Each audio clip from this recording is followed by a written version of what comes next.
Bismillahirrahmanirrahim. Wajibu sareng wajib haki ta'ala dina hakna Gusti Allah ta'ala naon al kalamu sifat kalam wa sareng ari itu kalam eta sifatun sifat qadimatun anu qadim itu sifat qaimatun tur anu tetep itu sifat bidatihi ta'ala dina datna Gusti Allah ta'ala laisat ta aya itu sifat biharfin harap wala sautin sareng ta aya sorah. Wahya sareng ari itu sifat kalam eta munazzahatun anu dibersihkeun ani taqaddumi tina narima ti heula wa ta'akhuri sareng narima panderi wa anil i'rabi sareng dibersihkeun tina baris wal bina sareng tina mabni wa anis sukuti sareng tina repeh an nafsi anu bangsa nafsi itu sukut biala yasuraku teu dirahasiakeun fi nafsi ta'ala dina datna Gusti Allah ta'ala non al kalamu sifat kalam ma'al kudrati sarta kawasa alaihi itu Gusti Allah wa munazzahatun sareng dibersihkeun anil apati tina pirang-pirang kabahayaan al batiniyati anu bangsa batin itu apat bi Allah iya kadira ku sacara henteu ngira-ngirakeun itu Allah ala dalika kana itu afatil batiniyah kama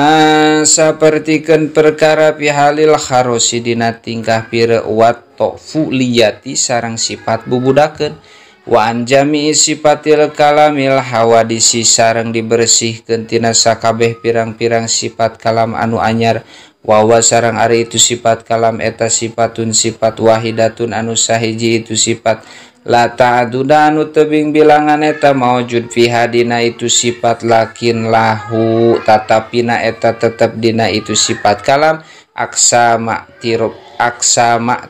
tibariyati aya pirang-pirang bagian anu bangsa itibari pamin haitsu ta'likuhu mangka tina patempatan ari cumantelna itu sifat kalam bitolabi falis sholatin kana nyuprih migawe salat masalan umpamana eta amrun amar ngaranna wa min haitsu ta'likuhu sareng tina patempatan ari cumantelna itu sifat kalam bitolabi tarki zina kana nyuprih ninggalkeun zina masalan umpamana eta nahyun nahi ngaranna wa min haitsu ta'liku sareng tina patempatan ari cumantelna itu sifat kalam bi anna fir'auna kana sanyana fir'aun eta fa'ala migawe itu fir'aun kada kana anu au fa'ala atau migawe itu fir'aun kada kana anu masalan umpamana eta khobarun berita ngaranna wa min haitsu ta'likuhu sareng tina patempatan ari cumantelna itu sifat kalam bi anna ta'i'aku sanyana jalma anu taat lahu eta tetepikeun itu si ta'i al jannatu ari sawarga wa'dun eta wa'dun janji ngaranna wa min haitsu ta'likuhu sareng tina patempatan ari cumantelna itu sifat kalam bi annal asya kana sanyana jalma anu gawe doraka eta yadkhulu bakal asup itu si annaro kana neraka eta wa'idun ancaman ngaranna ila ghairi dalik nepi ka salianti itu nu kabeh waya ta'alaku sareng cumantel itu sifat kalam bi jami'il wajibati kana sakabeh pirang-pirang anu wajib wal jaizati sareng kana pirang-pirang anu wenang wal mustahilati sareng pirang-pirang anu mustahil kal ilmi sapertikeun sifat ilmu lakin ta'alluqul ilmi tatapina ari cumantelna sifat ilmu eta ta'likun kisapi cumantel narima terbuka wa ta'likul kalami sareng ari cumantelna sifat kalam eta ta'liku dilalati cumantelna nyatana nuduhkeun wa ta'likuhu sareng ari cumantelna itu sifat kalam binisbati kalawan dinisbatkeun li ghairil amri kana salianti amar wa nahi sareng salianti nahi eta tanziziyun qadimun tanzizi qadim wa amma binisbati sareng ari nganisbatkeun lahuma kana itu amara sareng nahi fa illam yustarot mangka lamun teu disyaratkeun fihima dina itu amara sareng nahi naon wujudul ma'muri aya anu diparentah wal manhi sareng anu dilarang. Fakadzalika mangka eta nya kitu tanzizun qadimun.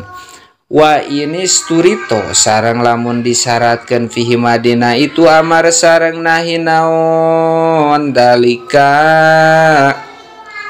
itu judul makmur kana mangka kabuktosan naon at-ta'liku cumantel fihi madina itu amar sareng nahi eta suluhian qadiman suluhi qadim qabla wujudil ma'muri dina samemeh ayana nu diparentah wal manhi sareng anu dilarang wa tanzizian hadisan sareng ta'aluk tanzizi hadis bada wujudihi madina sabada ayana itu amar sareng nahi bahwa ta'ala maka ari Gusti Allah ta'ala eta mutakalimun anu ngadauhkeun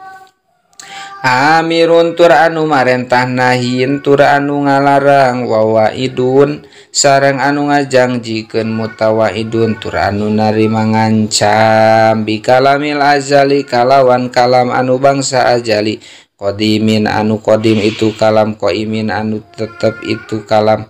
bidatihi ta'ala dinadat na Gusti Allah ta'ala la yusabihu anu henteu nyarupaan kana itu kalam kalamal khol la yusabihu anu teu nyarupaan hu kana itu kalam naon kalamul khalqi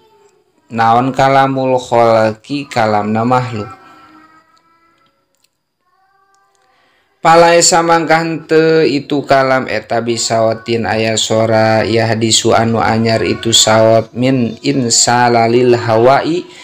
tina bijilna hawa ao idtika ki azsamin atawa ngalaterna pirang-pirang jisim wala biharpin sareng teu aya harap yan qatniu anu pegat itu harap bintiba kisapatin ku narima nungkebna biwir aw tahriki lisanin atawa usikna lisan wa Musa alaihi salam sareng ari Nabi Musa alaihi salam eta sami nguping itu Nabi Musa kalam Allahi kana kalamna Gusti Allah bigoiri harpin kalawan teu aya harap wala sautin sareng teu aya suara kama sapertikeun perkara yaro ningali saha al abraru pirang-pirang jalma anu gawe hade datallahi ta'ala kana datna Gusti Allah ta'ala fil akhirati di akhirat min ghairi jauharin kalawan henteu aya dat jauhar wala arodin sareng henteu aya sifat anyar datang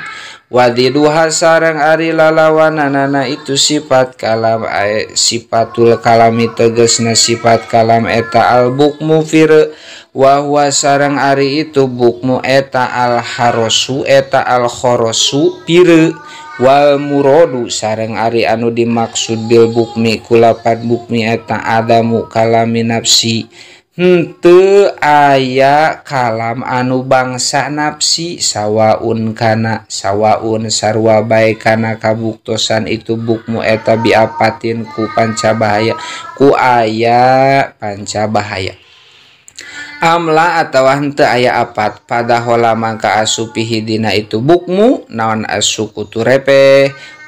wal muradu sareng ari anu dimaksud bil khorosi kula pada khorosi eta apatun pancabahaya tamna anu nyegah itu apat minal kalami nafsi tina kalam anu bangsa nafsi wa misluhu sareng ari misilna itu khorosi epi syahidi di jalma anu ningali eta ayamna nyegah saha Allah Gusti Allah anil insani ti manusia atafakaro kana mikir-pikir falaya jazimangka teu meunang ala qalbihi kana hatena itu insan naon kalamun nafsi kalam anu bangsa nafsi wa'lam wallahu a'lam bissawab.